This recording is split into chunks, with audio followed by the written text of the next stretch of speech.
I'm right here, Dusty Hernandez-Harrison. Y'all keep it locked. I'm about to get him on the phone. Y'all stay tuned. What's up, Mike? What's up, Dusty? All right, everybody that's listening, right here with former WBC Youth Continentals champion, former WBC Continentals welterweight champion, and former USBA welterweight champion, Dusty Harrison. Dusty, what's going on, brother? How are you? Everything's good. Just in the gym. All right, I seen you about 3 weeks ago. You told me that you was working on something. If something came through at 60 or 68, you would make it happen. Something came through today. You'll be fighting Demetrius Andrade on November 27th, Hollywood, Florida, at the Hard Rock Casino. Can you talk to me about how the call came through and what was going through your head? My promoter called me and said, "Could you make 68?" November 27th, and I said, for the right fight, I'll get down to do it. And he told me, and I said, okay. And I started that day. I went to the gym and worked out for about 5 hours, and every day since then, I've been, working out twice a day. I'm just waiting on the contract. We got the contract. I sent it right back, and it was unexpected, for sure. I hadn't really had any talks or any discussion. I was with the quarantine and everything just got weird in boxing. I didn't know what was going on in my career. Then we got the call, so I embraced it. Yeah, definitely. I wanted to talk to you about that. Obviously, quarantine has been going on. It's been, good for some people, bad for others. How's the quarantine been treating? Well, it's been treating you good, obviously, but, how's it been good for you? You just opened up your gym. How's everything been with you as far as quarantine? No, it's been good. The gym opened up, and it's cool to have you. I got access to a gym 24 hours now. Whenever I want to do something, all I got to do is wake up and go.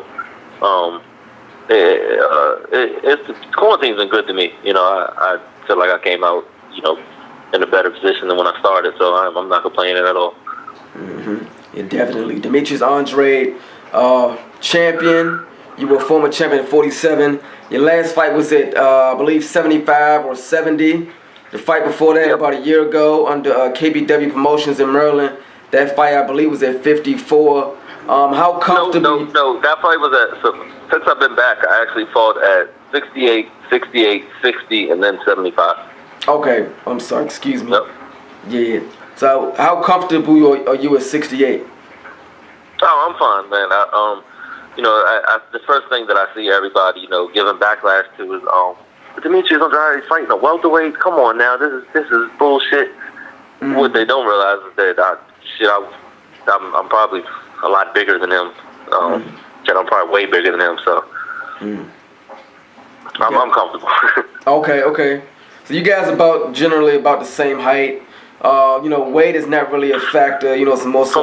From what I looked up, I think we're the exact same height and the exact same reach. So. Yeah. Yep. So it's no, reach advantage, no height advantage, but fans like to talk about weight, or he was 20 pounds too big. He was picking on a little guy, but it's more so about skills, right? Yeah, for sure. And plus, like I said, people just remember like everybody's biggest thing. They're just like, hey, that's the guy who has a draw at welterweight with Mike Dallas.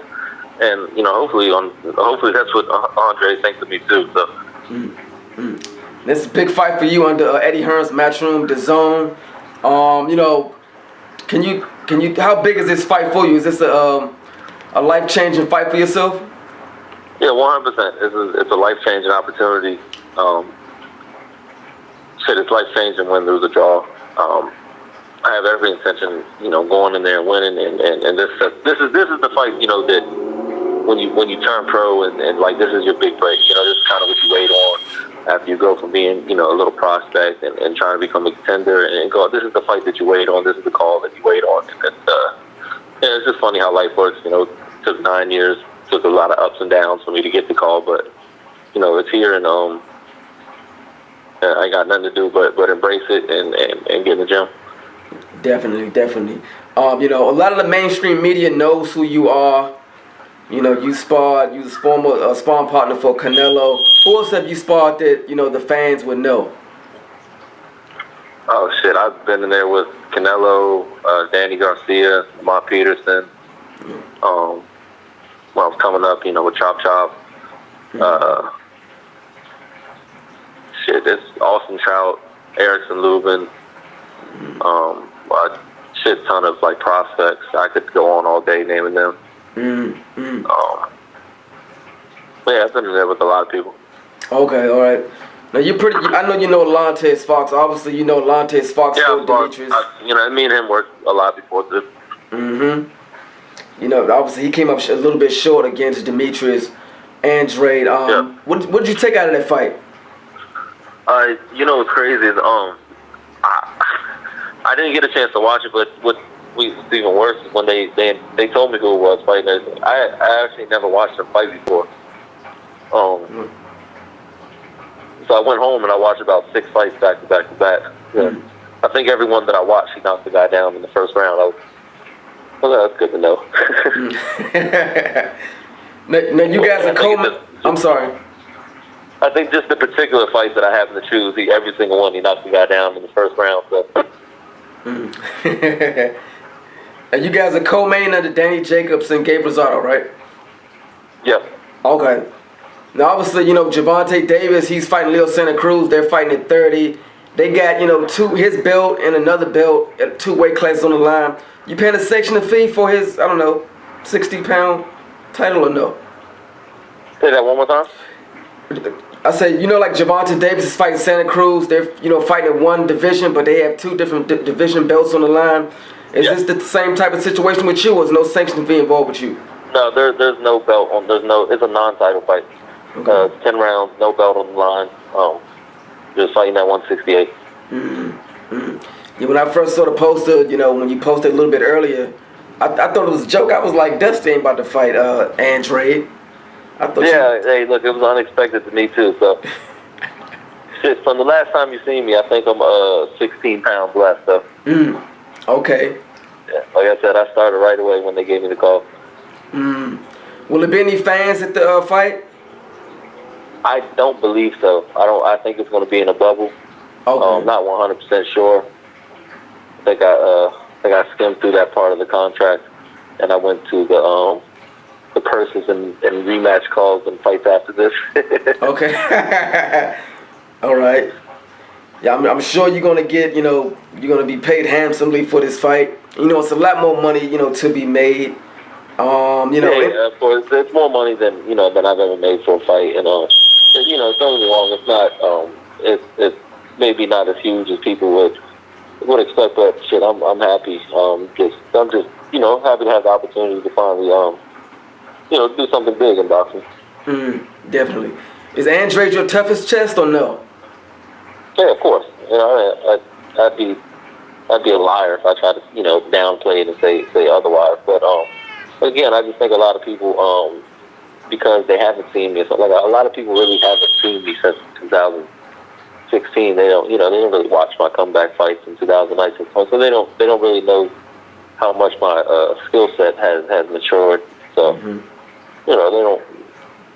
So when before they announced the fight, I just knew everybody was going to kind of give Andre shit for choosing me as opponent if he really chose. He's asked for big fights before, and so you can't blame him for not fighting. Who you want him to fight, and then you can't blame me for accepting the fight. So I don't really care what. Everybody, it's fucking hilarious. They got pictures of me. I think like in a taxi cab or some shit, calling me a cab driver, Uber driver. So it's funny as shit to me. Oh man, wow. So how do you feel about that? Any response to him for saying that? No, I really don't care at all. I would expect it. I did expect it. I don't know what. I'm getting calls from friends and stuff saying like, why are they saying this about you? I'm like, what the fuck do you expect? So no trash talking from Dusty for this fight? No, man, I didn't even say what the fuck they put in the article. They put some. I didn't even say that, saying that I was coming for him. I don't know who the fuck said that. It wasn't me. I haven't did anything. I'm not a trash talking guy. So.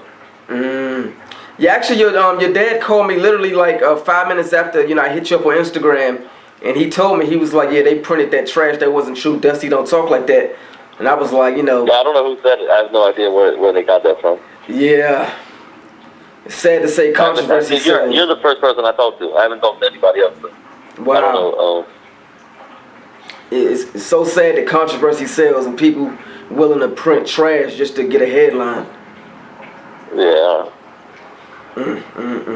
So, I mean, you know, both of you guys are undefeated. You're 34-0. He's 29-0. I mean, I think a lot of people should be looking at this fight bigger than what it is. I mean, people are, like you said, downplaying the fight. And I think it's a lot bigger than what it is. Two undefeated fighters fighting each other. Yeah, I know. They're just, you know, they're just going to give him shit because he's mentioned, you know, he's mentioned Charlo. He's mentioned, I think, Canelo and Billy Joe Saunders. He's mentioned, you know, bigger names, and the fight hasn't happened for him. And like, I don't know everything, but I'm pretty sure if he was offered one of those big fights, he would embrace it the same way that I am, fight with him. So I don't think it's his fault at all, and it damn sure ain't my fault that I'm fighting him. What do you want me to do? Say no to the biggest fight opportunity I've ever had? Definitely. I believe Andrade fought probably last year in 2019. You had one fight this year in February. You know, how you feel as far as going into the fight in November? Do you think you're going to be rusty, or you think you'll be sharp?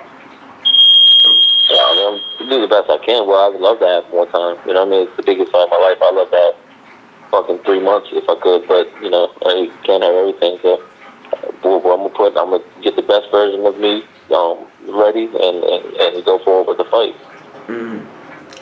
You definitely. You know, anything else you want the fans and the viewers to know out there, Dusty?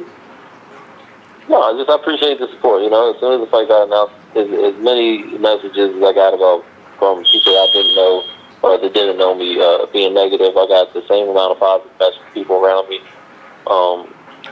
You know, and a lot of people know everything that I've, you know, been through in the past few years, and the support was genuine, and it was right there. It was immediate. I got a bunch of calls. People, hey, you need anything for the camp? Let me know. And I just want to say thank you to everyone. That no matter what point in my career, what stage it was I fighting on club shows, ESPN, BET, whatever it was, I've always had support, and that's all. I'm thankful for that, and I know my people. If the fight doesn't go my way November 27th, I bet the next one they'll still be supporting me, and I appreciate that. I have genuine fans. But it's going to go your way on the 27th, Dusty. For sure, 100%. I'm 100% confident that, like, not even in the cocky ways, is I think everybody should feel like that going to a fight. I'm just saying, I know my fans. If something was, you know, whatever it was slipped and hurt my ankle, I don't know. They would be there for me. Yeah. How many weeks are you training for this fight, or do you have 6 weeks or 7? I think it was like 6 months. Okay. Yeah. All right. Right here with boxing superstar Dusty Hernandez-Harrison. Y'all stay tuned. November 27th, Hollywood, Florida. Tune into The Zone to watch the fight. Dusty, appreciate it, buddy. I know. All right. Appreciate you, Mike. No problem. Thank you.